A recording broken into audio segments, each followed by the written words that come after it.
Salam.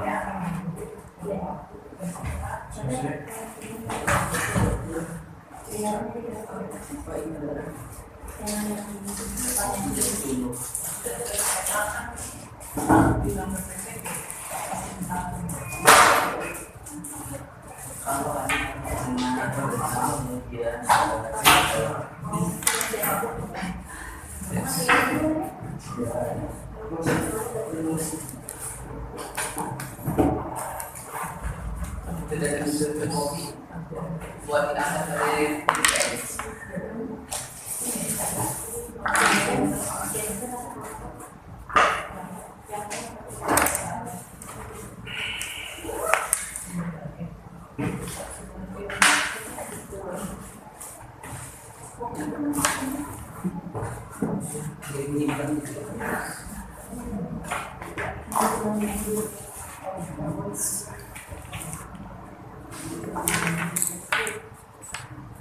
Cek sampai meninggal.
Yes, no.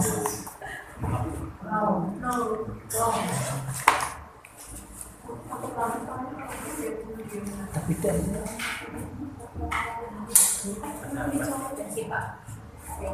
kayak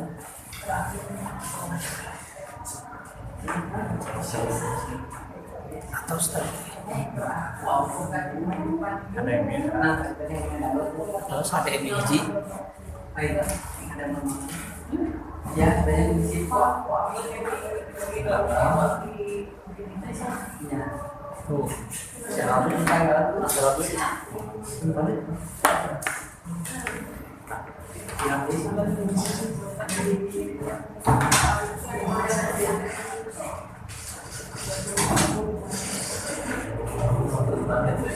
Pada diupdate semua.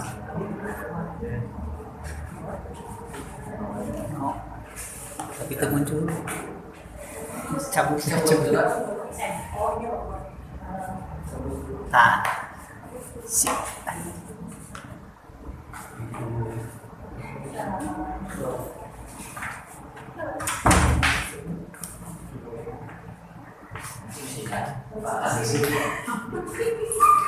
setuju kan? Setuju Lanjut revisi.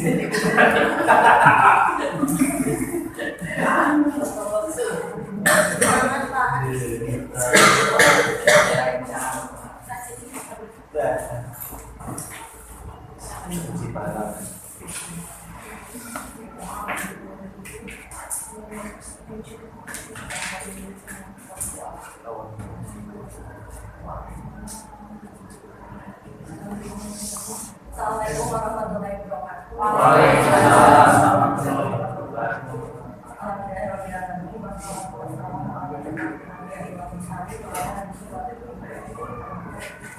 Puji dan syukur kepada Allah Subhanahu wa Ta'ala atas rahmat dan karunia-Nya kita bisa berkumpul di pertemuan berapa Pak Ibu? Dua. Pertemuan kedua ini masih mengenal di manajemen mutu. Ini saya ambil poin-poin pentingnya ya supaya Bapak Ibu lebih paham lagi pengenalan tentang manajemen mutu seperti apa itu. Kalau kita bicara manajemen mutu itu ada standar internasional, sekarang itu sudah ISO 9001.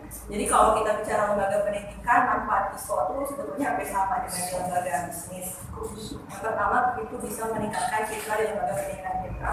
Ketika lembaga pendidikan kita sudah betul-betul berstandar ISO atau berstandar internasional, citra dari lembaga pendidikan pasti akan meningkat. Yang kedua, ketika kita menerapkan manajemen mutu, pasti erat kaitannya dengan kinerja lingkungan. Kinerja lingkungan di lembaga kita sendiri. Dari kinerja itu nanti akan meningkat efisiensi kegiatan, mulai dari proses belajar mengajarnya sampai ke proses-proses manajemen operasinya, semua itu pasti akan meningkat secara efisiensi. Walaupun memang ada beberapa kendala dalam penerapan manajemen mutu. Lalu manfaat yang selanjutnya, setelah kita menerapkan manajemen mutu, setelah lembaga pendidikan Bapak Ibu menerapkan manajemen mutu, nantinya itu ada yang namanya perbaikan manajemen organisasi. Nah, dengan cara apa? Yang kemarin di rumah pernah saya jelaskan, dalam manajemen mutu itu ada PDCA. Itu banyak sekali tahapan-tahapan di manajemen mutu. Tapi yang paling sering dilaksanakan itu PDCA, planning check action, mulai dari perencanaannya, pelaksanaannya sampai ke tindakan perbaikan. Setelah adanya perbaikan di manajemen organisasi dengan menerapkan PDCA, itu nanti akan berpengaruh ke dalam penataan bagaimana lembaga kita menata sebuah peraturan pemerintah yang kita terapkan, yang kita integrasikan di lembaga pendidikan kita. Sehingga nantinya itu akan mengurangi resiko di lembaga kita sendiri, resiko problem-problem ke depannya seperti apa. Selanjutnya, setelah resiko itu akan berpengaruh ke daya saing. Ketika kita punya standar ISO, ketika kita sudah memiliki standar internasional atau terakreditasi A, standar nasionalnya terakreditasi A, itu sudah meningkatkan daya saing kita. Lalu selanjutnya ketika daya saing kita meningkat, otomatis komunikasi di dalam juga itu harus meningkat. Ketika bicara tentang manajemen mutu, komunikasi itu menjadi poin penting dalam penerapan proses manajemen mutu pendidikan. Selanjutnya, dengan adanya standar internasional dalam manajemen mutu juga itu akan mendapatkan kepercayaan dari berbagai pelanggan, dari konsumen sampai ke mitra kita. Ini untuk pihak-pihak yang berkepentingan di dalam ISO, tapi lebih dominannya sebetulnya ke dunia bisnis, tapi bisa kita terapkan juga ke dunia pendidikan. Mana poin-poin ini yang menurut Bapak Ibu bisa kita terapkan di lembaga pendidikan? Dari mulai internal interest-nya sampai ke external interest-nya. Dari mulai internal kita lihat kan, internal yang bisa kita terapkan di lembaga pendidikan. Kira-kira apa menurut Bapak Ibu? Dari beberapa poin yang biasa diterapkan di dunia bisnis. Manajemen. Kalau apalagi employee juga bisa. Lalu untuk eksternalnya Sosial Spesial regulation. Special internet community media ini hampir semuanya bisa. Kalau untuk eksternal, kalau yang internalnya kan ada beberapa perbedaan.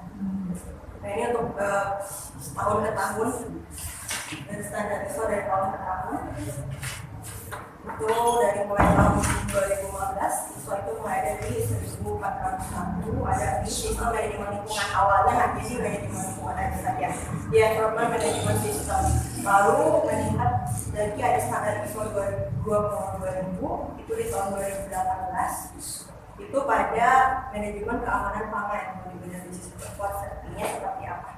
Lalu yang sering digunakan sampai sekarang sebelumnya ISO 9001. Nah, ini yang sering digunakan di bidang pendidikan. Jadi betul-betul di dalamnya itu ruang lingkupnya jelas. Quality Management System itu di tahun 2015. Lalu untuk di bidang kesehatan itu banyak digunakan di ISO 45001. Yang operasionalkan Health Safety Management System. Lalu di ISO 3100 itu ada risk management. Ini biasanya perusahaan-perusahaan yang menggunakan ISO ini. Lalu apa sih sistem manajemen dan mutu? Bisa kita bicara sistem itu pasti ada kelompok komponen, ada elemen di dalamnya yang nanti akan menjadi satu untuk apa untuk kita bisa mencapai suatu tujuan. Di dalam sistem, karena ini berkaitan dengan manajemen mutu, pasti jelas ada yang disebut manajemennya. Kalau manajemen itu banyak ada PDCA yang sering disebut PDCA untuk yang manajemen mutu. POAK biasanya sedang digunakan ada perencanaan pengorganisasian, pengarahan sampai ke pengawasan. Lalu bicara mutu juga itu ruang lingkupnya sangat luas, dari mulai kemampuan dari kesatuan karakteristik produknya, sistemnya, dan semua kesatuan itu betul-betul harus memenuhi persyaratan pelanggan. Pelanggan kita siapa kalau lembaga pendidikan? Siswa. Lingkungan termasuk tidak dalam Jasa. bisa juga pengaruh pemerintah, lingkungan sekitar bisa. Jadi kita bisa ambil kesimpulan untuk sistem manajemen mutu itu sendiri itu di dalamnya sebetulnya merupakan sasaran-sasaran pencapaian untuk sebuah organisasi yang nanti itu akan berpengaruh terhadap mutu di sebuah lembaga. Prinsipnya nih kemarin udah ada poin-poinnya sudah saya jelaskan. Yang pertama ketika kita bicara manajemen mutu kita harus betul-betul fokus kepada pelanggan, betul-betul fokus terhadap customer kita. Yang kedua leadership. Kepemimpinan itu kan jenisnya banyak sekali ya. Nah untuk jenis kepemimpinan yang sering digunakan dalam menerapkan manajemen mutu salah satunya visioner. Kenapa? Karena ketika kita mau menerapkan manajemen mutu, si pemimpin kita tuh harus memiliki visi misi yang jelas. Jangan sampai kalau kepemimpinan udah bisa saja sih pemimpin demokrasi, tapi lebih banyak itu lembaga-lembaga yang sudah betul-betul standar internasional, pemimpinnya itu lebih ke arah visioner. Yang ketiga, ketika kepemimpinannya sudah mengarah ke arah visioner, nanti yang ketiga itu harus betul-betul melibatkan orang-orang yang ada di dalam lembaga pendidikan kita. Kalau misalnya di manajemen, keterlibatan orang-orang ini kita bicara misalnya penyusunan RKS atau RK.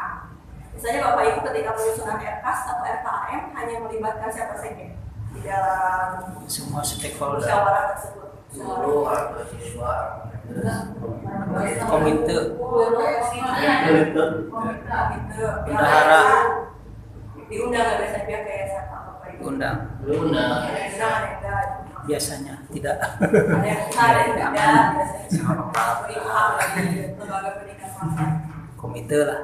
Komite biasanya orang tua itu nggak semua kan, tapi kalau kita berbicara manajemen mutu, keterlibatan orang itu semua komponen harus dilibatkan. Jadi orang tua itu harus selalu dilibatkan dalam penyusunan RK atau RK. Tapi kalau dalam bicara manajemen saja, ya orang tua tidak dilibatkan. Pihak yayasan tidak dilibatkan, hanya di pihak komite, guru, kepala sekolah daerah.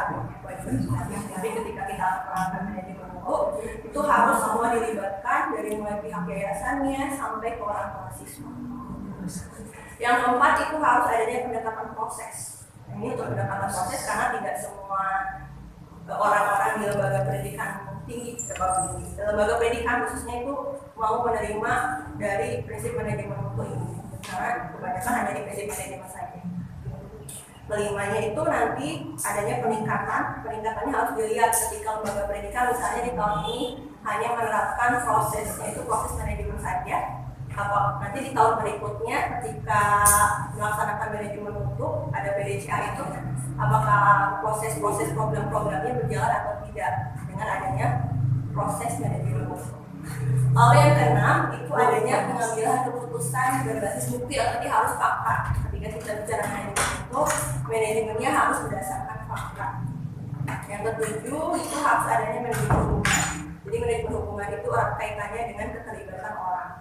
Jadi pada saat manajemen mutu dilaksanakan dalam lembaga pendidikan harus ada dua aspek yang dilaksanakan juga. Selain fokus kepada pelanggan, si pemimpin harus bisa melakukan pendekatan proses, melibatkan banyak orang, lalu di dalamnya harus ada manajemen hubungan dengan tim.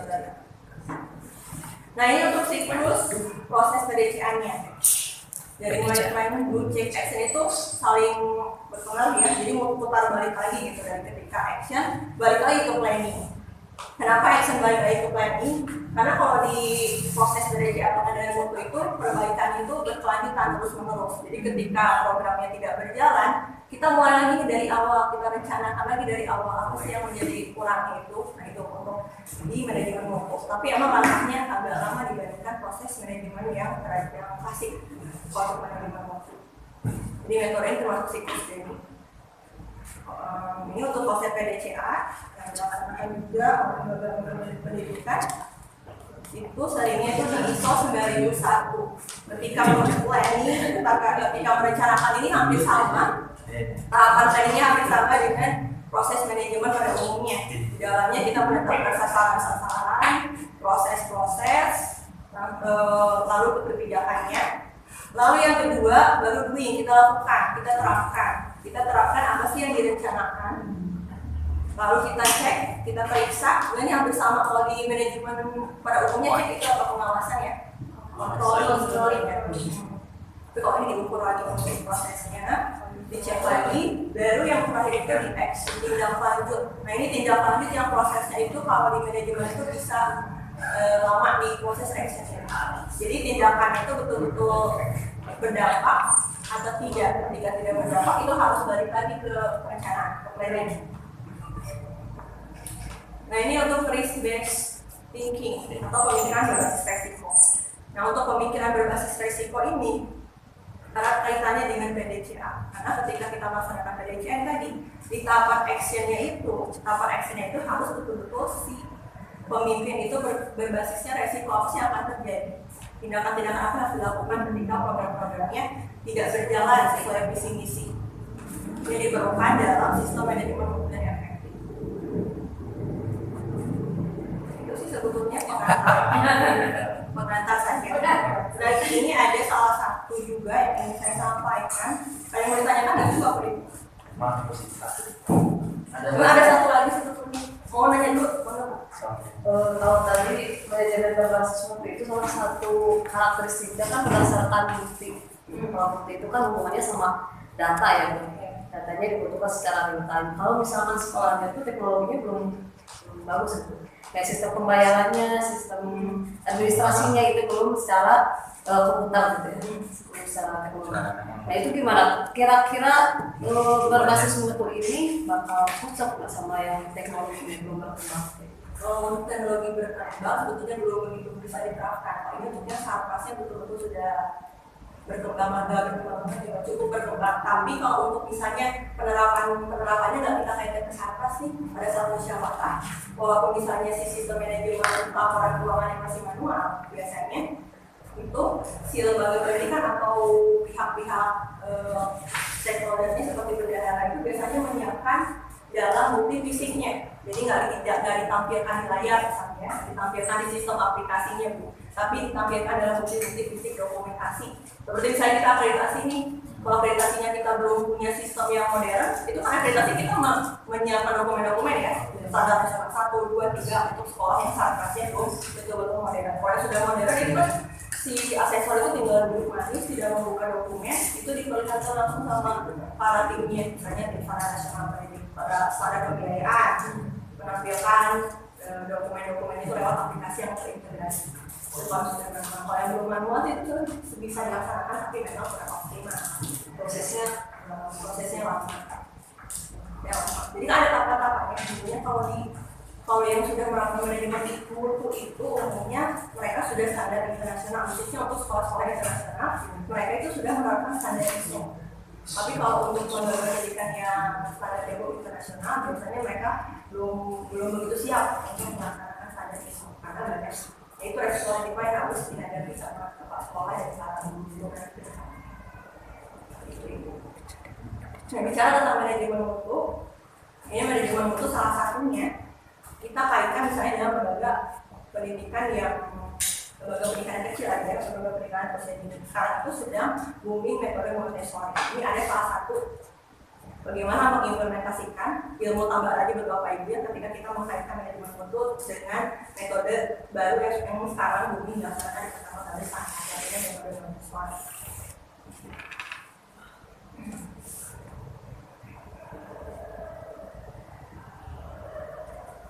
Bapak Ibu sudah pernah ada yang mendengar atau pernah melaksanakan kurikulum Montessori di lembaga pendidikannya? Khususnya di tingkat pendidikan akademi atau di tingkat RA atau di tingkat sekolah desa? Pernah? Tahun di PAUD pernah, di SD juga pernah. Di SD itu dilakukan, tapi umumnya cuma 1 dan 2 ya. Iya, di SD itu pernah dilakukan. Oh, di SD seperti apa Pak?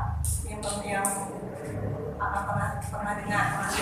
Dulu sih karena ngajar di tingkat tinggi ya, jadi kalau di tingkat tinggi itu lebih dulu ke materi, tapi kalau di tingkat bawah lebih dulu kayak cara menghitung itu dengan alat-peraga. Ya, jadi lebih konkret. Nah, ini kita kaitkan ke satuan PAUD di kasusnya di Kabupaten Bandung.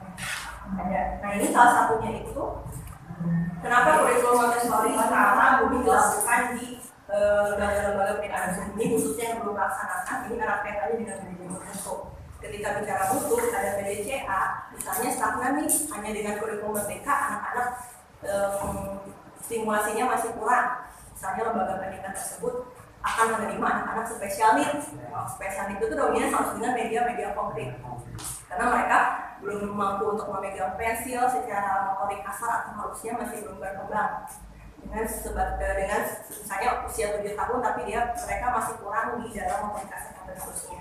Kalau untuk special needs itu ketika melaksanakan kurikulum merdeka itu kalau ingin betul-betul menerima special needs sebaiknya menerapkan juga kurikulum Montessori, karena betul-betul kalau di Montessori itu kita anak itu diberikan kebebasan sesuai fitrahnya, tapi kita harus memberikan batasan juga. Jadi si guru itu sebagai pemandu saja. Jadi si anak bebas memilih. Kalau untuk berbeda ini hampir sama dengan kurikulum merdeka ya. Tapi kalau ini betul-betul alatnya itu real konkret. Si anak bebas memilih dia mau bermain di area apa saja.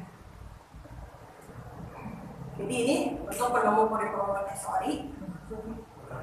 Jadi namanya itu sebetulnya Dr. Maria Montessori. Itu sudah ada, kalau di luar negeri itu sudah banyak dilakukan dari Bapak Ibu untuk metode Montessori. Tapi kalau untuk di Indonesia baru di tahun 2000-an kurikulum Montessori itu dilaksanakan di lembaga-lembaga yang sudah berstandar. Ini namanya metode pendidikan anak yang sebetulnya itu penemunya dari Dr. Maria Montessori. Pertama kali itu ada di Italia sekitar di akhir abad 19 dan awal abad 20. Kalau untuk kurikulum Montessori itu tidak ada pembagian kelas. Kalau kita bicara kurikulum merdeka itu kan ada pembagian kelas ya 1, 2, 3. Kalau untuk di Montessori itu diklasifikasikan berdasarkan usia. Misalnya nih di TK tersebut usianya di TK Bapak Ibu misalnya ada di tentang usia 2,5 tahun. Nah, si 2,5 tahun itu dikelompokkan dengan tentang usia yang usia 3 tahun, nanti usia 4 tahun dengan usia 5 tahun. Pembagian usianya seperti itu. Sebetulnya bisa dilaksanakan juga ini untuk di SMA, di SMP. Tapi kalau untuk di kita itu masih jarang yang melaksanakan Montessori di tingkat pendidikan menengah. Di SMP, di SMA itu masih jarang. Padahal anak-anak SMP, SMA pun ketika diberikan aparatus Montessori itu tidak semua bisa mengerjakan. Terkadang karena kan banyak seperti Montessori Knop aja. Itu ada lingkaran-lingkarannya yang bingung ketika kita mau masukkannya itu ke bentuknya seperti apa. Nah, sebetulnya agak sulit juga dewasa untuk memasukkannya. Ada banyak sekali sebenarnya apa. Nah, kita bicara filosofi. Kalau dalam Montessori itu, ini salah satu aparatusnya, salah satu medianya. Jadi tidak hanya tentang beragam material yang agama, tentunya tidak harus menggunakan aparatus kayu seperti ini. Sekarang banyak sekali guru-guru di PAUD, di SD atau di tingkat TK pun itu bisa menggunakan alat-alat tertentu sebetulnya ya. Itu yang misalnya ketika misalnya lembaganya itu nggak mampu membedah kartu, sebetulnya bisa menggunakan kardus, menggunakan botol bekas, itu bisa digunakan untuk alat Montessori tutup botol, banyak sebetulnya. Daun Tapi termasuk. bisa dipotong. Lalu kita bicara prinsipnya. Kalau dalam Montessori Bapak Ibu, anak itu bukan kertas kosong. Maksudnya apa Bapak Ibu? Sudah punya Potensi. masing-masing. Potensinya punya masing-masing. Kalau di kurikulum Merdeka, Berdifat pada alam. sama dengan diferensiasi tidak? Sama. Samanya dari Mungkin membawa bakat masing-masing, kemampuan apakah dia senang yang dekat, mendengar, bergerak seperti Pak Ivan dan yoga. Saya lagi. Tapi Ya, ya, Pak Yoga mau duduk diem, tapi ada yang sekarang melihat ibu. Ayah tadi dia akan aku tutupi jati diriku ini. Dan Pak Yoga dan Pak Fikri sekarang sedang di malu-malu. Sebentar lagi, sebentar lagi muter ya. Jadi itu kalau anak itu bukan kertas kosong yang tadi. Jadi memang ada semua anak itu punya potensi masing-masing. Bahkan anak yang spesialis saja itu memiliki potensi masing-masing. Potensi yang masing-masing dan potensinya itu unik. Bahkan anak-anak spesialis itu rata-rata mereka itu setelah dites IQ-nya tuh bisa di atas rata-rata usia anak yang normal. Sebetulnya mereka itu. Lalu untuk follow the child. Kalau follow the child itu untuk mempertajam indera kita sebagai orang dewasa untuk mengartikan setiap perilaku anak sebagai cara memenuhi kebutuhannya. Maksudnya apa nih, Bapak Ibu? Jadi membebaskan anak, mengeksplorasi anak dengan menggunakan follow the child.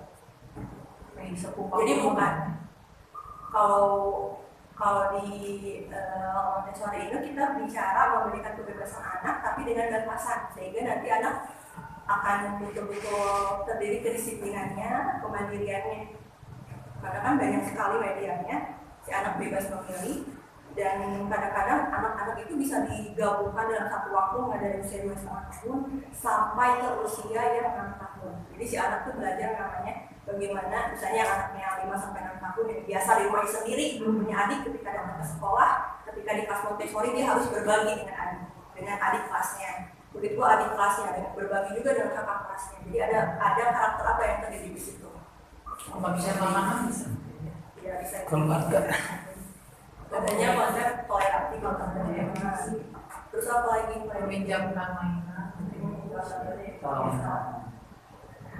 Jadi anak belajar bersosialisasi juga, Ya, terutama untuk anak yang biasa sendiri, misalnya udah enak sendiri di rumah, ketika datang ke sekolah, dia bertemu teman-temannya, dia harus berbagi, cara tahu konsep berbagi, cara dia tahu bagaimana sosialisasi dengan teman-temannya, dengan sekitarnya.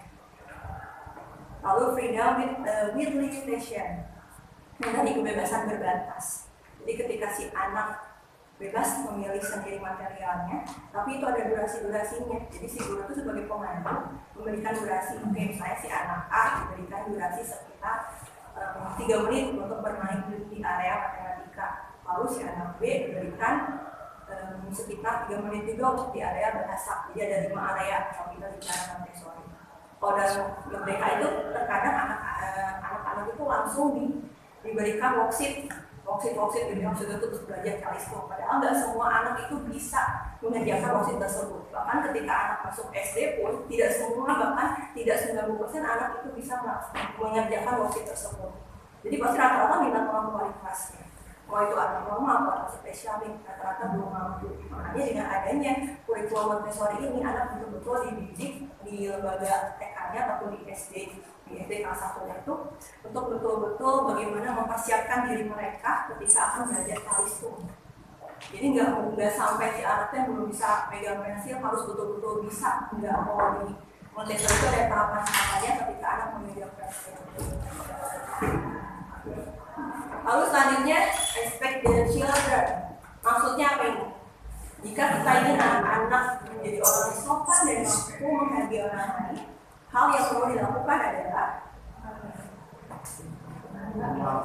jadi ketika kalau di Montessori ya Bapak Ibu, ketika si anak kita suruh untuk memilih aparatus Montessori-nya, media Montessori-nya, si guru sebagai pemandu itu harus menjelaskan dulu ini cara bermainnya seperti ini, tapi dengan komunikasi yang positif, yang tenang. Jadi pada saat si anak kacak-kacaknya jangan masih guys, itu nggak seperti itu. Nah terkadang suka ada kayak gitu kan ya. Banyak. Terus sering banget kacak-kacak. Padahal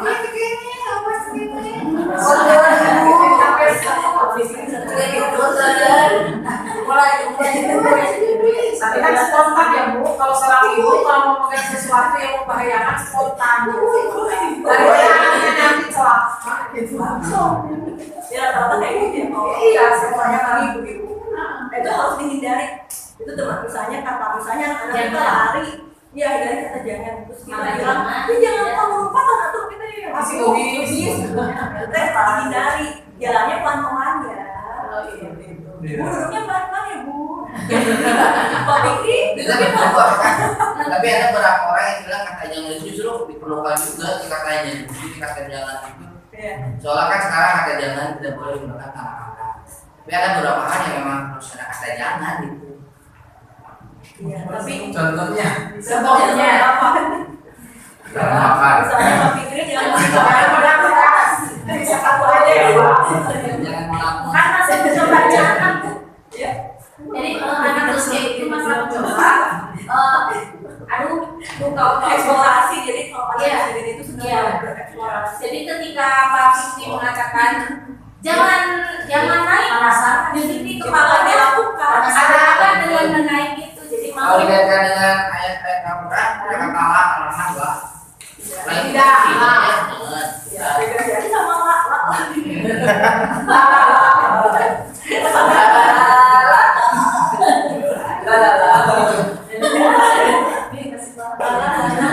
Kata-kata lainnya, ya kan banyak kata Berarti lain. kalau misalnya kalau Allah. kita mau menikah lagi ketika kita Lah, jangan pasti dilakuin. Nah, coba pilihnya yang terbaik aja lah ya. Saya nanti pilih lagi. Pilih yang terbaiknya seperti apa kan kita jadi Oleh Bu Inalillah. selanjutnya apa ini nggak apa-apa nih ada materi kurikulum Montessori kita kaitkan dengan itu. Coba, satu juga. Barangkali nanti Bapak Ibu mau buat suatu lembaga atau SD. Sekarang banyak SD itu yang berasal Montessori karena mereka menerima anak spesial needs. Karena anak spesial itu nggak mau diem ya pasti ya. Iya. Kayak pendekatan ini Bila sekali dengan orang ya manusia mah nggak mau diem ya Pak. yang ini kan. Oke. Enak. Pak Haji lagi kemana nih? Pak Haji juga nih. Pak Haji tidak ada kemana ya? Masih ada. Dari tadi nih Pak Haji ini belum masuk. Tapi kadang-kadang tuh suka ada anak yang hiperaktif, jadinya Rumah makan. kan supaya anak diem gitu dan saling diem gitu pada Nah, kalau anak hiperaktif itu biasanya ketika kita bawa media Montessori atau media apapun barang-barang baru, mereka cenderung penasaran. Pak, apa ya ini ya? Jadi dia malah fokus ke media tersebut kan. Jadi biasanya ketika anak tersebut mengganggu anak lain atau siswa lain, kita pindahkan dulu ke kelas lain. Ketika dia sudah tenang, baru kita masukkan ke kelas anak-anak yang dari atau misalnya ada shadow teacher-nya nih. Misalnya kalau anak-anak hiperaktif atau anak-anak spesialis, orang itu biasanya memperbolehkan orang tuanya untuk membawa guru pendamping atau shadow teacher yang menemani dia ketika dia hiperaktif, ketika dia tidak fokus, ketika dia tidak mendengar guru. Nah, si shadow teacher itu yang membantu menjelaskan kembali, yang mengenalkan kembali. Tapi ya banyak juga sekolah-sekolah yang menyediakan shadow teacher-nya. Itu biasanya bayarannya lebih berbeda dengan yang reguler. Karena si sekolah yang betul-betul menyediakan guru pendampingnya. Untuk yang anak-anak tersebut khususnya tuh bukan hanya yang beraktif ya, tapi ada yang fisiknya kurang juga. Nah itu harus yang guru shadow teacher itu biasanya satu PLB atau yang dia itu D3 terapis bicara, terapis okupasi. Nah itu biasanya harus yang basicnya seperti itu. Tapi kalau untuk yang hiperaktif, kalau anaknya fisiknya seperti anak reguler, hanya misalnya anak tersebut kurang fokus, nah itu tidak apa-apa untuk urusan SMA. Bagus di AS Gue juga bisa kok FLB, tapi bayarannya kita sebagai orang tua harus lebih gitu bayaran Dan cara yang mana sih kampus ini yang awalnya yang putih sekali. Iya. Wah, itu mah luar biasa. Tingkat tinggi. ya kayak ibu ngurus Pak Yoga kan harus Kapasitas. Nanti harus ada kelas ini, kelas Montessori untuk suami-suami yang agak aktif. Jadi ini kurikulumnya diterapkan tuh, mereka sudah pegang puzzle, main pasir. mengalihkan. Kayaknya medianya bukan Montessori deh. Suami yang aktif beda lagi kayaknya. Kayak gitu. Wajah yo mau mati suri paling. Nah, selanjutnya virtual learning atau meaningful activity. Jadi kegiatan-kegiatan di ruang lingkup Montessori itu saling berkaitan semua. Sehingga nantinya itu di dalam itu akan mempersiapkan anak secara holistik. Jadi ketika anak siap untuk belajar baca tulis itu, si anak itu betul-betul belajar dulu ke 5 area ini. Karena kan nggak semua anak, kayak misalnya ada beberapa anak yang gelian gitu ketika ketemu rumput tuh dia takut, ketemu yang gigi-gigi dia anti gigi. Nah itu biasanya ada gangguan sensori. Itu harus dibiasakan juga menggunakan aparatur Montessori yang berkaitan dengan gangguan sensori. Misalnya si anak dibiasakan untuk membuat tepung atau memindahkan beras yang berlendir-lendir. Pokoknya begitu. Kenapa jadi ngomongin yang berlendir? Terigu gitu yang licin. Misalnya anak-anak itu ada beberapa anak yang geli dan nggak mau memegang. Itu anak tersebut itu biasanya ada gangguan sensori. Nah, gangguan sensori itu harus terbiasa. Anak itu terbiasa memindahkan beras, terbiasa memainkan tanah. Itu biasanya dari kecilnya itu suka dilarang ketika anak mau main foto itu dilarang sama orang tuanya. Nah, sebetulnya itu tidak boleh dilarang. Karena si anak itu belajar eksplorasi itu di situ. Ketika anak gangguan sensori juga, si dokter itu pasti selalu mengarahkan untuk si anak itu melakukan hiking. Hiking itu seminggu sekali. Kenapa si dokter menyarankan si anak hiking? Karena anak-anak spesial need yang gangguan sensori itu mereka jadi terbiasa belajar dengan alam. Ibu sorry. Sorry. Apa itu? Bagian kajian Saudara namanya buku akademik. Oh. Konkret atau abstrak ini. Kalau dalam kegiatan Montessori itu si anak jarang untuk menggunakan lembar kerja. Boleh lah untuk menggunakan lembar kerja, tapi tidak sering kalau di kurikulum itu Montessori. kan pengaman ya, Ya, lembaran kerja itu sebenarnya pengaman. pengaman Iya. Jadi ketika si anak bisa Kemana-mana. Pengaman itu Kalau di program ya.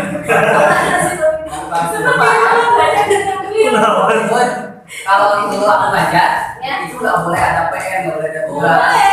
Tapi adanya ketika di sekolah pekerjaan itu misalkan pelajaran tentang kipas IPA ya, kita peredaran darah itu harus pakai alat peraga gitu. Jadi jangan bawa ke rumah di sekolah, jadi tidak tahu itu nggak boleh ada kerja. tidak ada lainal PR itu enggak. pasti lebih pengaman.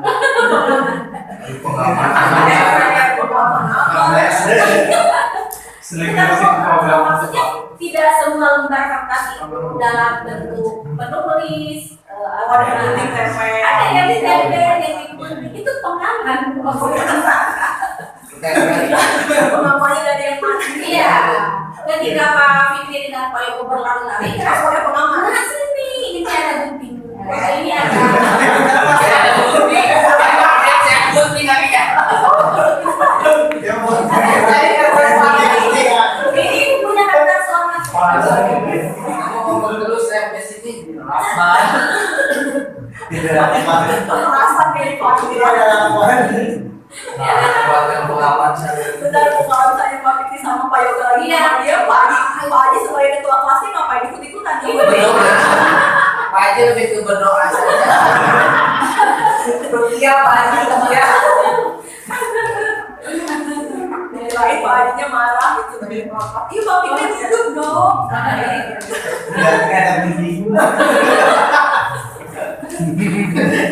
Ini buat apa? Akhirnya bikin kesalahan. Buat pengalaman. Corona alhamdulillah. Lalu sederhana dan kompleks. Jadi untuk seluruh material Montessori itu harus dirancang begitu teratur dari mulai sederhana sampai ke kompleks yang sulit. Nah tadi alas kerja. Jadi kalau di Montessori itu si anak itu membawa media Montessori-nya itu di alas kerja seperti misalnya ada karpet kecil. Nah si anak tuh harus bekerja di situ. Jadi si anak tahu, oh ketika saya bermain itu masih simpan di situ. Lalu diarahkan lagi nih sama gurunya. Setelah selesai bermain disimpan lagi ya di raknya. Nah itu jadi rutinitas, jadi keteraturan. Jadi si anak paham betul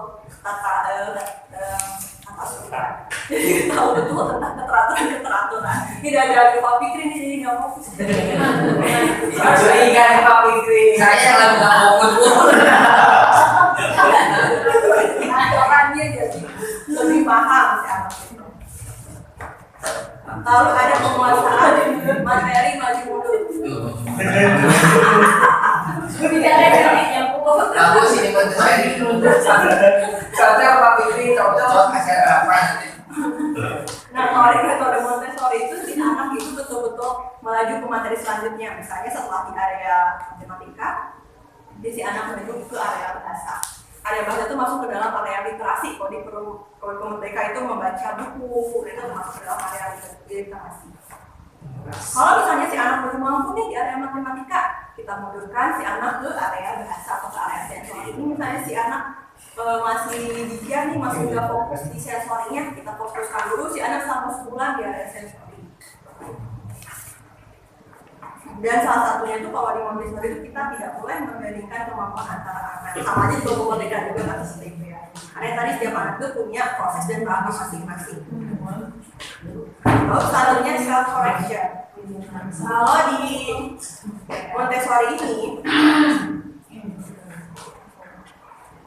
jadi si orang tua atau guru itu jangan terlalu sering memberikan koreksi ketika si anak salah. Yang tadi harus pakai kalimat positif.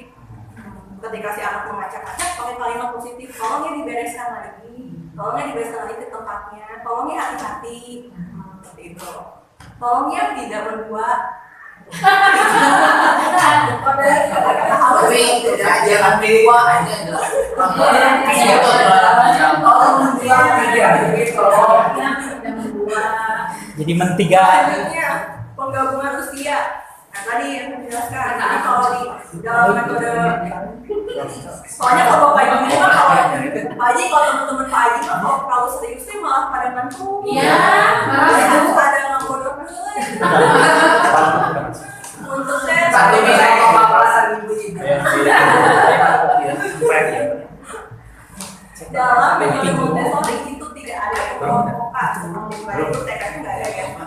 Jadi yang tadi anak itu hanya dibagi ke rentang usia, bahkan bisa digabungkan semua dari usia 1,5 tahun sampai 6 tahun ke dalam satu kelas. Tadi untuk aku untuk saling belajar, untuk mengenal perbedaan, untuk menyelesaikan konflik, lalu penggunaan penggabungan usia. Oleh yang tadi yang kata Pak Yoga tidak ada istilah work atau worksheet atau misalnya anak diberikan PR itu tidak ada.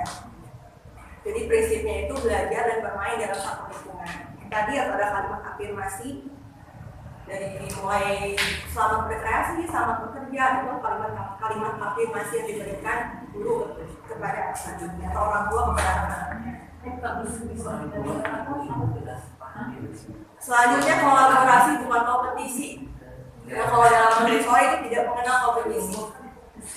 Jadi anak tuh kolaborasi di dalam bermain itu anak diajak untuk berkolaborasi sama lain. Jadi nggak ada kalau di Montessori itu biasanya kalau anak-anak di TK atau di SD itu dikasih bintang, mau berapa bintang ya? Nah kalau dalam Montessori tidak ada yang misalnya si anak, bu saya dulu, bu saya mau dikasih 100 bintang atau 2 bintang. Nah kalau di Montessori kita tidak menggunakan sistem tersebut karena tadi tidak ada kompetensi, jadi anak betul-betul harus bekerja sama, harus berkolaborasi dalam satu kelas. Nah ini ada 5 area Montessori. Ada area praktek kehidupan, kaitan antara manajemen mutu dan kurikulum Montessori. Menurut Bapak Ibu akan dari 5 area ini. Kalau misalnya kita kaitkan manajemen mutu di lembaga pendidikan, bisa di pendidikan usia dini atau di pendidikan dasar dengan konsep kurikulum Montessori. Kalau kita kaitkan, kalau kita integrasikan itu apa sih kaitannya? Terus aku yang PDOC-nya. PDC. Ketika PDUT jadi pendut. Yang dibilang PDUT sama PDIP.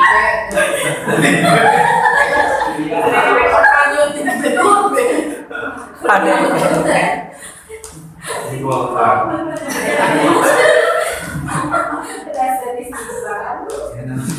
Ya kalau saya taruh dulu. Kaitannya apa Pak?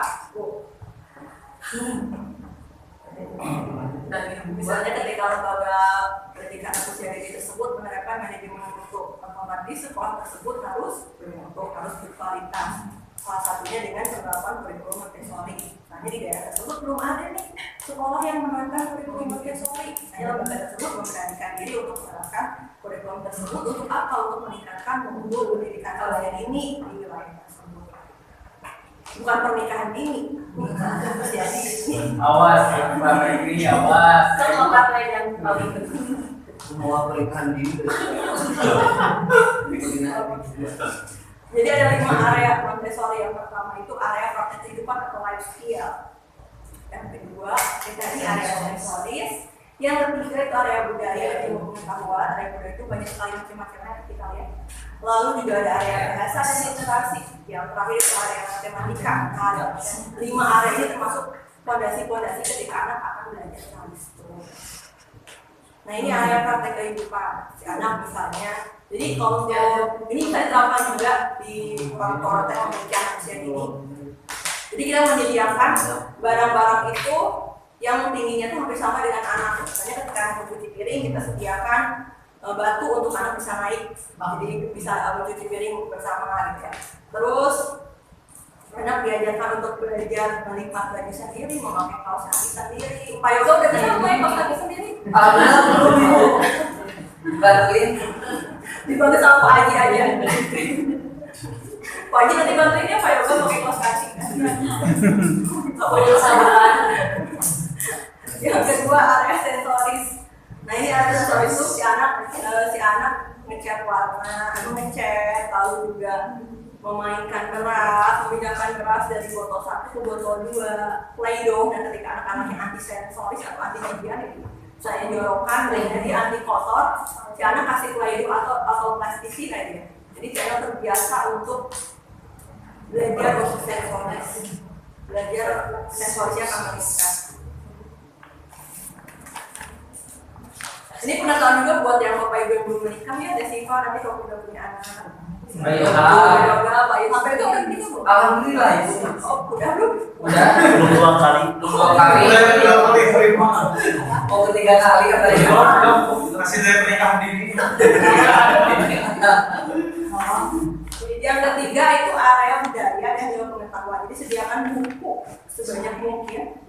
Apalagi sekarang itu kan banyak banget anak-anak yang kalau lihat handphone sedikit ya langsung buka handphone main game. Dan ketika menyediakan buku sebanyak mungkin anak akan teralihkan untuk screen. Jadi untuk betul-betul harus dikurangi screen time itu karena berpengaruh untuk anak usia dini. Screen time itu dari mulai handphone, laptop, TV gitu sangat besar.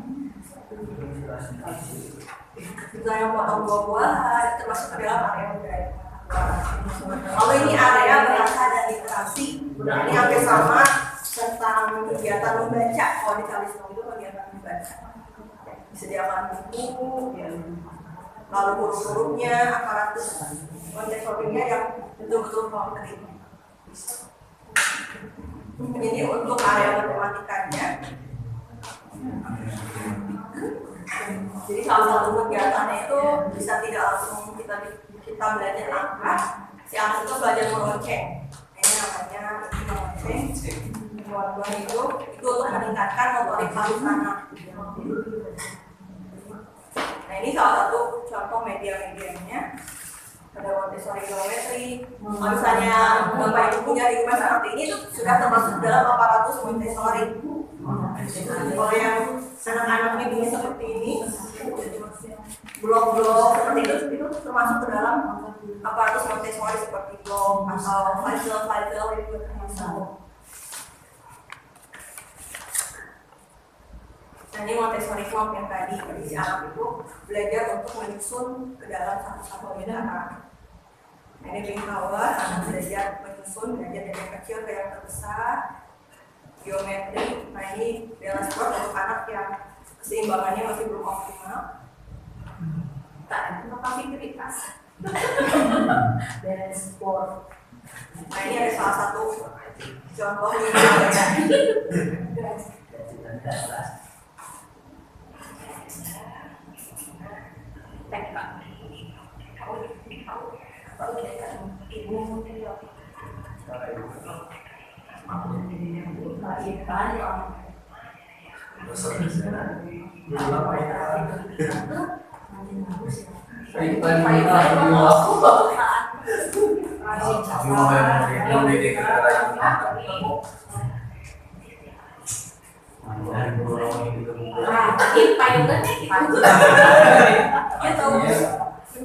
Jadi mengingatkan zaman dulu pun. soalnya benar-benar ya sedikit kayaknya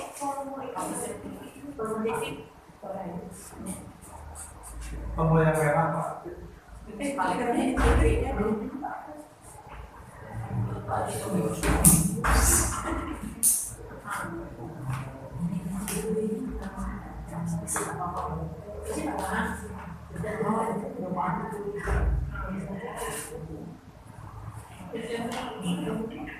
Jadi yang mau dipilih, kalau dipilih mana? Sudah dikasih Pak.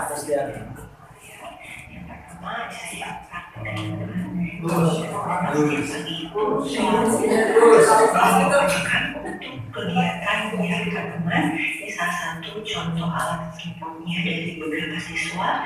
Nanti setiap pagi menyampaikan teman di depan lembaga ibu itu tanpa masing-masing setiap anak. Lalu setelah istirahat anak-anak untuk selalu menyikat gigi dan cuci tangan. Ya. Dari beberapa siswa, lalu juga anak-anak diajarkan untuk melipat sepeda setiap sudah melaksanakan sholat duha, melipat makanannya sendiri, dan juga itu ada mangkok-mangkok plastik dan juga ada piring plastik dan juga ada supir, sendok dan lain-lain untuk diajarkan untuk bisa menggunakan alat-alat sendiri. Itu masuk ke dalam area praktek juga. Selanjutnya di area sensoris ini ada beberapa aparatus Montessori, yang ini adalah beberapa alat Montessori yang dimiliki oleh kami. Di sini anak-anak belajar sensoris, belajar bagaimana memegang benda dari beberapa ukuran yang berbeda, lalu letak dalam lingkaran ini. Ini memiliki ukuran-ukuran yang berbeda.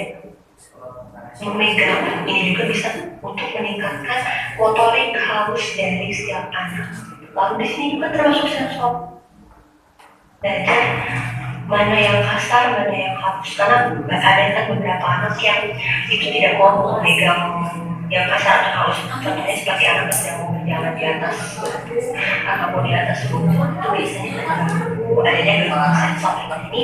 Bisa juga anak dengan cara memegang seperti ini, dia jadi tahu ada kasar dan halus. Belajar banyak hal di sini, si anak di sini tentang mana yang kasar mana yang halus itu menggunakan sensoris. Bukan nanti si anak belajar pink power. Ini pink power, anak-anak bisa pink powernya.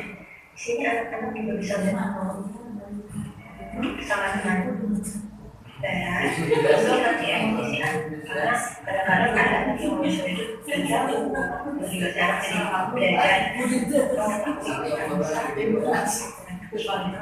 itu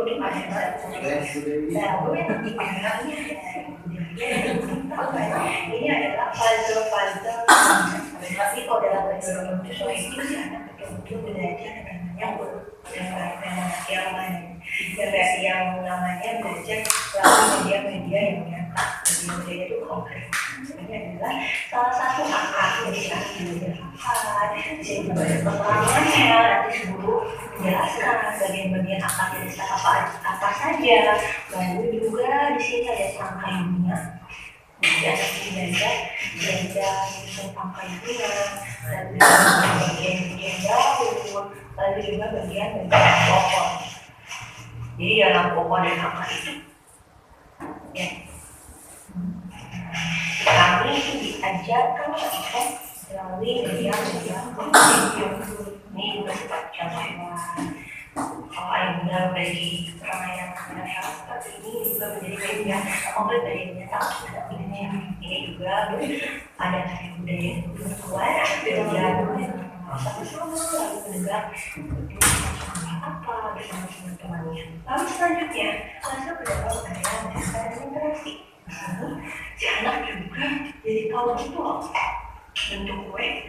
Misalnya si anak susun kue seperti ini. Jadi dia juga tahu mana kasar mana halus dan juga bisa termasuk ke dalam area sensoris.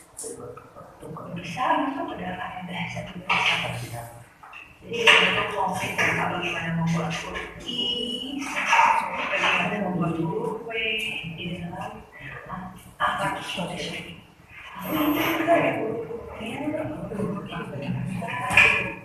Misalnya kalau Bapak Ibu misalnya ada lembaga pendidikan kecil ini seperti APTK, itu ada programnya programnya itu namanya beasiswa Montessori. Nah itu kerjasama antara Miss Cici Desri, kita bisa sama Joyful Parenting. Nah itu nanti sekolah kita diseleksi ketika kita mengikuti program tersebut. Nanti si guru-guru kita itu mendapatkan pelatihan dan gelar diploma Montessori selama 1 tahun.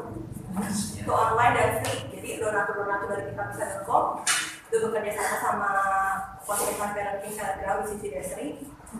Jadi itu full murni dari donatur-donatur kitabisa.com. Itu bisa didaftar, nanti ada juga gelombang keduanya. Untuk gelombang pertama salah satunya lembaga saya alhamdulillah. Nah ini aparatus Montessori saya gratis. Dapat dari program Joyful Parenting ini. Dan ini dipilih dari 5 sekolah terbaik di Indonesia. Alhamdulillah salah satunya lembaga saya di Shanghai. Ini karena pertama konsep di lembaga saya itu saya nggak mengenal bahwa bermutu itu harus berbayar. Pertama saya betul-betul free SPP hanya infak saja 25.000. Itu pun baru tahun ajaran sekarang. Jadi dari tahun 2018 saya tidak memungut biaya apapun. Nah itu tapi proses untuk manajemen bukunya, proses pembelajarannya alhamdulillah. Setelah saya mengajukan alhamdulillah terpilih masuk ke dalam 100 sekolah. Jadi tenaga pendidik saya semua mengikuti pelatihan dan mengambil diploma Montessori itu free. Dan juga setelah mengikuti pelatihan, gurunya diseleksi, dites lagi proses pembelajarannya seperti apa, masuk ke dalam 5 besar. Jadi semua free ketika Bapak Ibu mau melaksanakan lembaga Montessori, misalnya takut biaya, itu banyak sebetulnya lembaga-lembaga yang mau membantu asalkan kita siap untuk melaksanakan kurikulum tersebut, siap untuk diseleksi.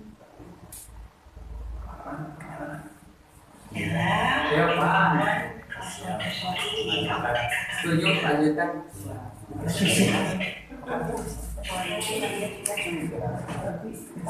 Lalu bagaimana kita cara memperkenalkan material Montessori? Yang pertama itu kita harus mengundang siswa atau anak untuk masuk ke dalam suatu kegiatan. Yang kedua itu ajak anak untuk lihat kerangka. Ini sebetulnya itu hanya dipajang saja karena akan ada kegiatan dari Joyful Parenting-nya. Ketika kita terpilih menjadi 5 besar terbaik itu ada kegiatan syuting. Jadi ada dari pihak Piliful Film Indonesia itu datang ke sekolah kita untuk melihat proses pembelajaran. Jadi makanya si akuntansi saya keluarkan. Biasanya itu ada di Rafah Kayu. Nah, Rafah Kayu itu ada 5 kayu Bapak Ibu. Jadi ada area bahasa, area matematika, dalam satu ruangan besar itu si anak memilih di dalam 5 atau berbeda. Jadi kita mau menerapkan lembaga kita untuk bermutu, sebetulnya banyak sekali cara. Misalnya kalau kita belum punya guru yang profesional, atau kita modal guru besar, banyak sekali sebetulnya lembaga-lembaga yang betul-betul mau membantu sekolah kita supaya bermutu. Asalkan itu kita selalu siap, harus siap melaksanakan kurikulumnya, harus siap melakukan perubahan-perubahan. Selanjutnya kita memperkenalkan nama materialnya. Nama materialnya apa itu dicontohkan dengan jelas dengan cara menggunakan material. Lalu dipastikan anak juga memperhatikan dan menjelaskan. Setelah selesai, kita baru tawarkan ke anak mau mencoba ini atau tidak. Kalau misalnya si anak tidak, kita akan ke area lain. Mau mencoba ini atau tidak? Mau mencoba berdua atau tidak? Jangan coba dulu. Jangan. Yang baiknya Boleh coba-coba gitu. ya nggak boleh. Kalau coba ini nggak boleh, coba-coba mah langsung saja. Lalu setelah itu si anak biarkan untuk mengeksplorasi material. Si anak mencoba, setelah selesai kita jelaskan ke anak bagaimana cara bermainnya yang baik. Lalu kita berikan instruksi ke anak untuk mengembalikan material tersebut ke tempatnya lagi. Itu untuk cara. Lalu perannya seperti apa sih kalau guru di Montessori dengan kurikulum merdeka? Yang pertama, kalau kita mau melaksanakan kurikulum Montessori, yang pertama itu guru itu sebagai penghubung antara anak dan lingkungan. Yang kedua, guru itu memberikan informasi dan batasan antara yang baik dan buruk. Yang ketiga, guru sebagai observer, sebagai pengobservasi anak. Lalu juga sebagai interpreter buat kebutuhan si anak. Si anak misalnya nggak cocok belum cocok di area matematika. Nah, si anak dipindahkan dulu, diturunkan dulu ke dalam area sensori supaya si anak fokus dulu di area sensori. Lalu selanjutnya menyiapkan lingkungan Montessori itu berbeda dengan lingkungan di kurikulum merdeka. Jadi kalau kita mau mengintegrasikan antara kurikulum merdeka dengan kurikulum Montessori, kita harus punya 2 kelas. Nah, satu kelas khusus untuk kelas Montessori, kalau yang biasa yang umum, si anak misalnya berhadapan-hadapan yang mau dipaut, itu untuk kelas di kurikulum merdeka. Jadi sebaiknya digunakan 2 kelas pada saat si anak mau. Ketika kita mau melakukan kurikulum Montessori, si anak diarahkan ke kelas Montessori. Ketika kita melaksanakan kurikulum merdeka, si anak diarahkan di dalam ruang kelas yang umumnya seperti kurikulum merdeka lainnya. Lalu selanjutnya evaluator murid dan diri sendiri. Jadi si guru sebagai Montessori itu bukan hanya mengevaluasi murid-muridnya saja, tapi mereka juga mengevaluasi diri mereka sendiri. Ketika si anak ada kekurangan di motoriknya, motorik kasar atau halusnya, nah si guru juga harus mengevaluasi kekurangannya itu belajar memberikan kebutuhan anak itu dari segi apa sih? Jadi si guru juga belajar. Lalu yang terakhir harus menjadi teladan bagi murid-muridnya. Maksudnya teladan di sini harus selalu memberikan kalimat afirmasi yang positif, komunikasinya harus selalu positif. Nah, untuk kesimpulannya, sebetulnya seperti semua jenis metode lainnya, Montessori itu diadaptasikan kayak kurikulum itu kan, kalau kita bicara kurikulum itu seperti kendaraan, Bapak Ibu. Kurikulum itu seperti kendaraan yang harus dikaitin sama si guru sebagai pengguna kurikulum tersebut. Untuk apa? Untuk kita tuh mencapai tujuan terbesar karena yang diberikan anak usia ini, tujuan paling besarnya itu di tahapan parenting atau pengasuhan. Nah, sebagai si pengendara, tentu kita sebagai guru itu harus betul-betul memahami cara kerjanya, memahami Montessori-nya, memahami filosofinya, lalu juga memahami kebijakan-kebijakan ketika akan menerapkan filosofi Montessori dengan kebijakan pemerintah. Itu harus betul-betul diintegrasikan secara detail karena kegiatan itu ada beberapa kegiatan yang berbeda. Ini ada salah satu dari kegiatan syuting kemarin lagi bisa jadi motivasi juga ketika Bapak Ibu mau menerapkan manajemen mutu dalam lembaga pendidikan Bapak Ibu, tapi SDM yang profesional atau misalnya modal untuk melaksanakan manajemen mutunya kurang, itu bisa dilihat di sini. Awal berdiri dari Pak total intake ini berdiri pada tahun 2018 awalnya orang. Namun di tahun 2018 juga kami sudah melaksanakan izin operasional dan mendapatkan izin operasional juga dari Dinas Pendidikan Kabupaten Bandung di tahun 2018. Lalu ketika 5 tahun kemudian kami sudah terakreditasi alhamdulillah dari Bapak PNS. Dari tahun 2022 juga kami mencoba mengajukan izin operasional juga dan alhamdulillah mendapatkan izin update terbaru di tahun 2022. Sehingga pada saat ini jumlah siswa kami pada tahun 2024 ada sekitar 15 siswa. Terus dari dalam 15 siswa itu ada sekitar 2 anak yang spesial need. Latar belakang saya mendirikan lembaga pendidikan anak usia dini ini dikarenakan banyaknya sekali permintaan orang tua siswa, terutama orang tua siswa yang anak-anaknya itu spesial need. Karena di lembaga pendidikan anak usia dini, terutama di Desa Naga, Kecamatan Campur Obat, ini sangat sekali bahkan jarang yang betul-betul menerapkan pendidikan inklusi. Jadi hanya sekedar pendidikan saja, tidak ada kurikulum Montessori-nya. Beberapa lembaga itu hanya menerapkan kurikulum merdeka saja.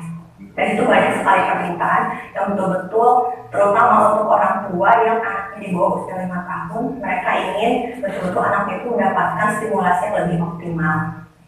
Lalu untuk orang tua yang anak-anaknya spesial ya, mereka juga ingin sekali anak-anak itu memiliki potensi-potensi yang betul-betul bisa digunakan ketika mereka sudah dewasa nanti. Dan dengan adanya pendidikan Montessori ini, khususnya program beasiswa Montessori ini betul-betul sangat bermanfaat untuk lembaga kami, dikarenakan memang kami yang anak spesial itu membutuhkan pembelajaran media konkret, media nyata, salah satunya dengan aparatus Montessori. Lalu untuk dampaknya, ketika lembaga kami mendapatkan program beasiswa Montessori dari institusi dan kita bisa, dampak dari adanya program ini terutama itu khususnya untuk tenaga pendidik jadi lebih tahu betul tentang pendidikan Montessori. Cara pendidikan Montessori itu ada 5 area. 5 area itu 5 aspek penting untuk anak ketika anak betul-betul akan duduk di sekolah dasar, dan ketika anak itu akan betul-betul mempelajari kalistung pada 5 area yang terpenting, dari mulai area sensorinya, area bahasanya, area budayanya, area matematikanya, itu sudah masuk ke dalam 5 ruang lingkup pendidikan Montessori. Sehingga ketika tenaga pendidik kami itu datang untuk mengikuti beasiswa Montessori ini selama kurang lebih 1 tahun, alhamdulillah banyak sekali pengalaman tentang Montessori yang didapatkan oleh tenaga pendidik kami, sehingga ketika tenaga pendidik kami betul-betul sudah lebih profesional, kami juga betul-betul sudah siap untuk menerapkan kurikulum Montessori di sekolah kami. Karena ketika kita bicara kurikulum Montessori itu ada perbedaan dengan kurikulum merdeka, karena betul-betul kalau di kurikulum Montessori itu mengasah fitrah anak, memberikan kebebasan anak dengan beberapa batasan, sehingga nantinya akan mengasah kemandirian anak. Terima kasih.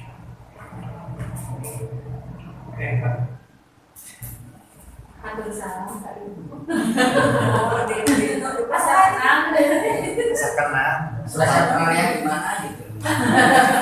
Ibu izin meminta filenya untuk berbagi ke TK dan PAUD kami. TK PAUD ya Pak. Siap. Pak mungkin Montessori. Oh dulu. Montessori Montessori ya. Di Garut juga udah ada sih yang melaksanakan Montessori itu, tapi bukan lembaganya belum resmi, jadi belum berizin. Adanya itu kalau nggak salah kemana gitu di Garut ada tapi kayak seperti DIY tapi belum berizin, kayaknya lagi proses itu sudah melakukan Montessori. Soalnya saya juga ini Bu, saya juga kan ngajar di SD Montessori di TR atau TK juga, cuma saya fokusnya di SD. Nah si SD ini ternyata cabang dari SD Montessori yang di daerah Jakarta Timur, itu membuka cabang tiap sekolah di Bandung juga katanya ada di daerah Karangkawitan, tapi saya lupa namanya. Yang teman-teman itu kan Saya lupa namanya, karena Teman udah tapi 3 tahun ke belakang. pakai ini ya kan pakai bilang surat Ya itu PTM. ada Montessori.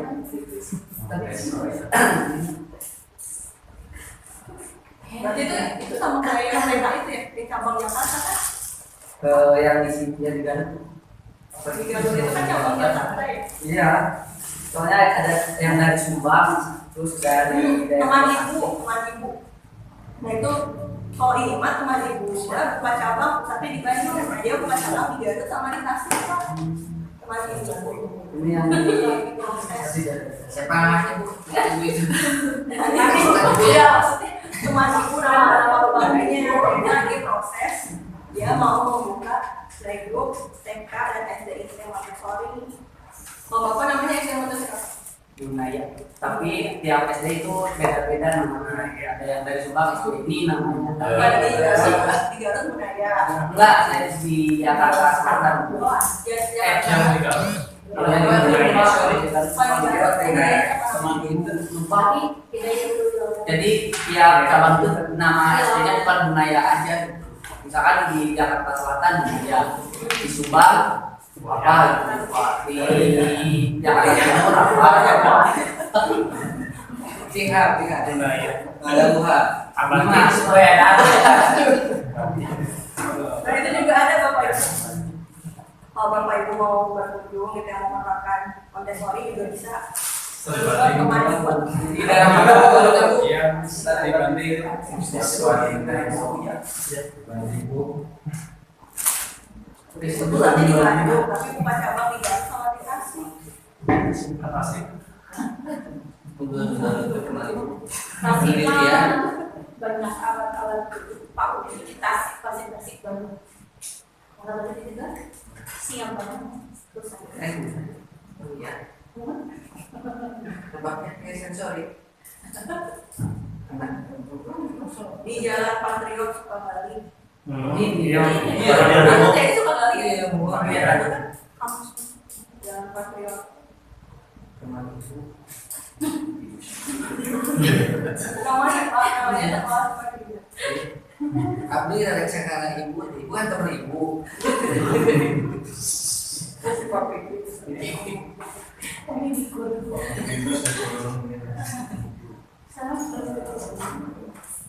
Lanjut. Kita Prof. Silakan ya. saya nggak senang revisi.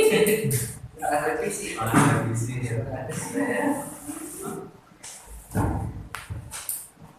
jadi kalau Montessori bisa dilaksanakan juga di SD sih bukan cuma Tapi kalau SMP SMA pun bisa. bisa aja dilaksanakan digunakan main Play-Doh. Masa bermainnya sudah Yang lewat. itu silakan. tapi bisa dikaitkan juga sih misalnya medianya namanya seperti ini yang tadi kata Pak juga kan ini belajar IPA betul-betul ada Kalau di SD-nya Montessori, SMP-nya itu seharusnya Montessori juga seharusnya. Harus nyambung Harus sampai nyambung, jadi biar pelajaran yang dari SD itu masuk ke SMP-nya kayak istilahnya kayak linear lah. Iya.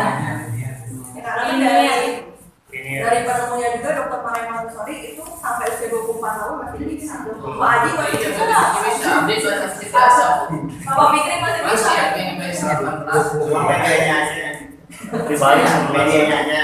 Beda. Tapi ini untuk media Montessori Club juga kayak kita orang-orang dewasa nggak semua bisa memainkan. Jadi ketika anak-anak selesai misalnya nggak dimasukkan kembali gitu ya, anak-anak tuh memainkan Montessori Club. Ketika guru-guru yang mencoba kembali memainkan itu pasti suka ada yang salah juga. Nggak semua bisa memainkan. Makanya si media Montessori ini itu berdampak sekali untuk potensi anak nanti ke depannya. sebenarnya kalau Yang sepuh ke ya belum lebih bagus. awet ngorak, Kurang itu enggak. awet udang, Bahasa. mau Play-Doh, Bapak Ibu ada yang mau ditanyakan? terus 14. Terkait kiat-kiat ibu kan tadi bilang bahwa lembaga itu dari mulai pendirian kan tidak menggunakan biaya, bahkan melihat bahwa sekolah yang bermutu bapak itu tidak memiliki biaya gitu. Itu kiat-kiatnya gimana Bu supaya sekolah yang kita kelola itu walaupun free bebas kepada orang mahasiswa tapi bisa beda dengan baik. Pakai modal pribadi. Itu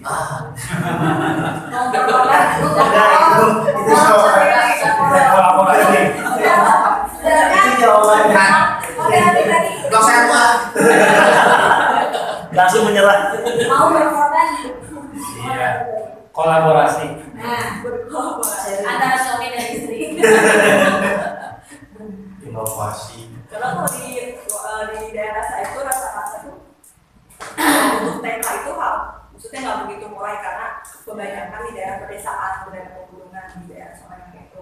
Dan rata-rata juga mereka itu pendapatannya pendapatan menengah ke bawah, yang istilahnya menyekolahkan anak aja udah alhamdulillah lah ya mereka itu kan sekolah gitu. Rata-rata juga SPP paling mahal pun hanya 100.000. Itu pun yang udah senior gitu, TK itu yang udah ber-20 tahun di desa tersebut. Sedangkan untuk lembaga saya kan baru berjalan 4 tahun tahun ini. Baru 4 tahun. 8 tahun. 8 tahun. Ini nggak sih 2018 ke 2024? 6 tahun kalau berjalan. Jumlah siswa berapa? Jumlah siswa udah 40. Kalau 15 itu kalau saya bukan cabang. Nah ini untuk yang di pusat. Kalau cabang yang kedua juga sama 15. Jadi ada dua cabang. Jadi kalau untuk penerapan Montessori ini baru di cabang pertama. Kalau di cabang kedua kita belum menerapkan Montessori. Ini pun baru uji coba untuk ajaran sekarang. Ketika sekolah kami itu alhamdulillah terpanggil menjadi 100 sekolah yang mendapatkan Montessori. Barulah kita siapkan, dannya Montessori-nya nggak pakai alat seperti ini, jadi guru-gurunya diajak untuk lebih kreatif dari mulai terus, karena kita tidak meminta biaya mahal, dan ada SPP nggak ada, betul free awal-awalnya. Jadi ya udah saya menyuruh guru-guru itu ya udah ke guru-gurunya kita karena banyak sekali kayak sampah-sampah botol plastik, kardus-kardus. Oh iya siap. Ini namanya Boris. Siap, beres. Jadi kita pakai seperti itu ya, kayak gitu. Ya nggak apa-apa Pak. Kayak gitu. Absen. Terus sampai jam berapa ya?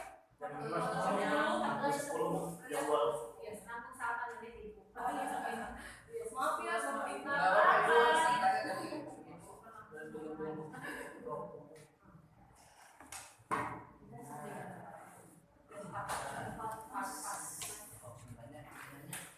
Jadi biar itu nggak nyangkut.